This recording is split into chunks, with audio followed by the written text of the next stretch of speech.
Buen día, hermanos.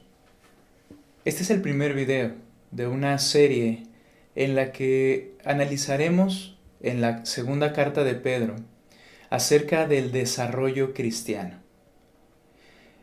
Cuando nos referimos a un cristiano, debemos aclarar que no nos referimos a alguien que profese alguna religión, sino a una persona que ha escuchado el Evangelio, lo ha entendido y habiéndose arrepentido de sus pecados, se ha sometido al señorío de Cristo como su amo y salvador. Ahora, a la persona, cuando una persona ha creído de esa manera en el Evangelio y en Cristo, entonces la Escritura le llama un nacido de nuevo. Vemos una analogía en las Escrituras acerca de los creyentes y esa analogía es con el nacimiento. Vemos a Jesús cuando él habla con Nicodemo y le dice, es necesario nacer de nuevo. Entonces, tomando esa analogía que la Escritura utiliza, todo ser humano recién nacido debe crecer.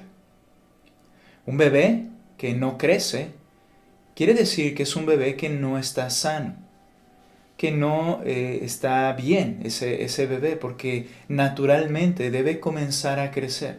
Y hay factores que le van a ayudar para ese crecimiento.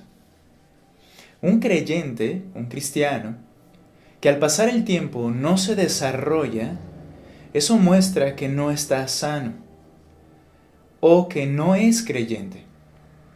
Y el apóstol Pedro, al escribir esta carta, él está dispuesto a defender a estos creyentes acerca de herejes y falsos maestros que estaban introduciéndose en las iglesias, pero antes de entrar a ese tema en la segunda carta, él primero instruye a la iglesia, instruye a los creyentes, les exhorta a la necesidad de desarrollarse en su vida cristiana, de crecer, de madurar y de estar firmes para entonces poder identificar y poder actuar en contra de estos falsos maestros también.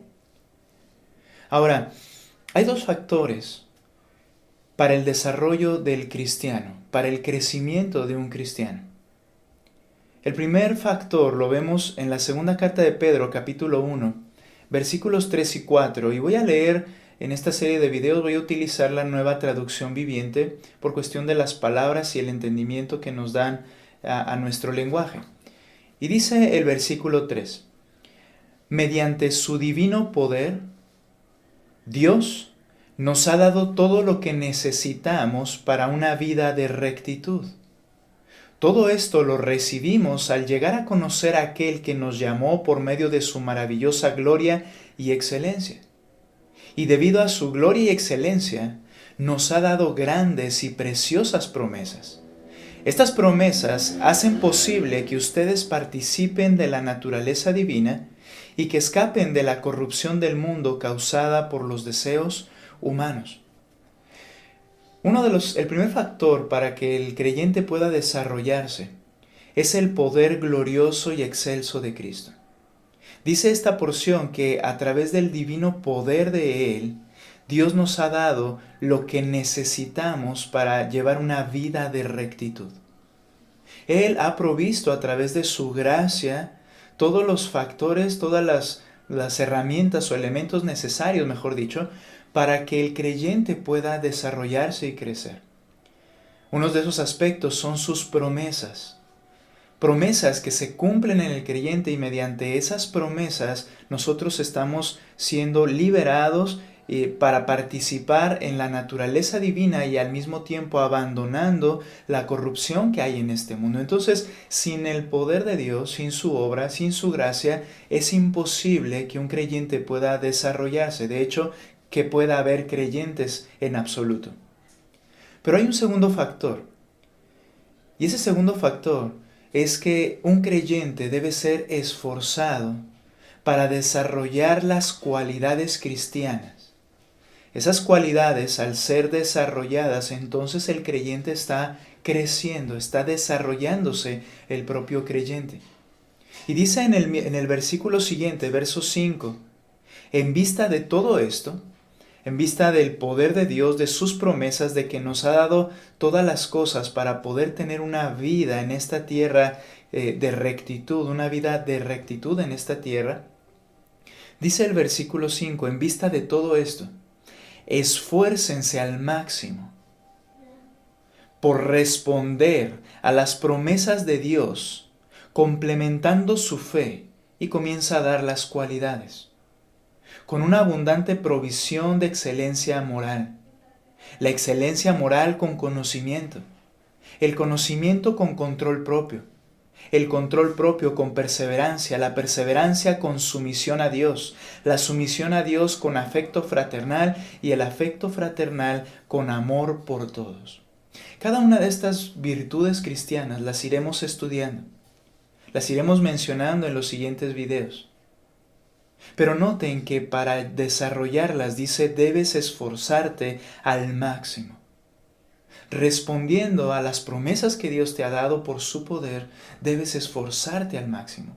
Un mal entendimiento es que Dios debe producir en mí el crecimiento que Él debe producir. Es cierto, sin su poder, pero Él ha determinado que no solo es a través de obra de Él, sino que hace responsable al creyente, como hablamos también de la santificación, de desarrollar estas cualidades cristianas. Y hay razones por las cuales el desarrollo cristiano es indispensable en cada uno de nosotros. Hay razones que el apóstol Pedro mismo da. Y la primera razón la vemos en el verso 8. Cuanto más crezcan de esta manera, en estas virtudes cristianas, más productivos y útiles serán en el conocimiento de nuestro Señor Jesucristo. Si queremos ser útiles y productivos, debemos crecer. De lo contrario, nos convertimos en creyentes estériles, que no son usados por el Señor y que no causan ningún beneficio ni fruto, y un creyente no es llamado a hacer eso. Para ser útiles y productivos es necesario crecer en estas áreas que iremos estudiando. Una segunda razón por la cual el desarrollo cristiano es indispensable la vemos en el versículo 9. Pero los que no llegan a desarrollarse de esta forma son cortos de vista o ciegos y olvidan que fueron limpiados de sus pecados pasados. La segunda razón es que así se adquiere discernimiento espiritual. Dice el apóstol Pedro que los que no se desarrollan se mantienen ciegos. Y esto habla de discernimiento. Les cuesta discernir las cosas del Señor, la palabra del Señor. E incluso, vamos a ver más adelante, les cuesta trabajo discernir su propia condición delante de Dios. No están afirmados en cuanto a su fe y salvación. Siempre están dudando. Siempre están luchando con quiénes son delante de Cristo. Entonces, para poder tener discernimiento es necesario desarrollarse, crecer. Y también dice aquí, y olvidan que fueron limpiados de sus pecados pasados. Esa falta de discernimiento les hace vivir de una manera no apropiada al llamamiento que han recibido como creyentes. Una tercera razón por la cual el desarrollo cristiano es indispensable es porque sólo así se produce un creyente firme. Dice el versículo 10, así que hermanos, amados, esfuércense por comprobar si realmente forman parte de los que Dios ha llamado y elegido. Hagan estas cosas y nunca caerán. Cuando un creyente desarrolla estas cualidades, entonces se hace evidente su salvación. Y eso lo hace a esa persona firme en su fe. Es decir, esa evidencia de genuina salvación, en primer lugar, le ayuda al creyente, porque lo hace estar firme en lo que es, lo identifica con lo que es. Él es un creyente en Cristo, es un hijo de Dios. Y entonces está listo para luchar y servir al Señor. Pero un creyente que no se desarrolla y mantiene una vista muy corta, entonces en esas dudas y en esas luchas se mantiene inmóvil, inservible en el reino de Dios.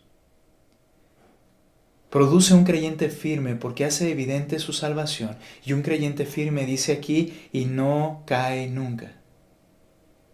Vienen las dificultades, vienen las luchas, vienen las pruebas, vienen incluso las tentaciones y las dudas de Satanás contra él, pero se mantiene firme porque sabe que es un genuino hijo de Dios. Hablaremos de las virtudes cristianas que el creyente debe esforzarse al máximo por desarrollar y en las cuales debemos crecer más y más. Dios les bendiga.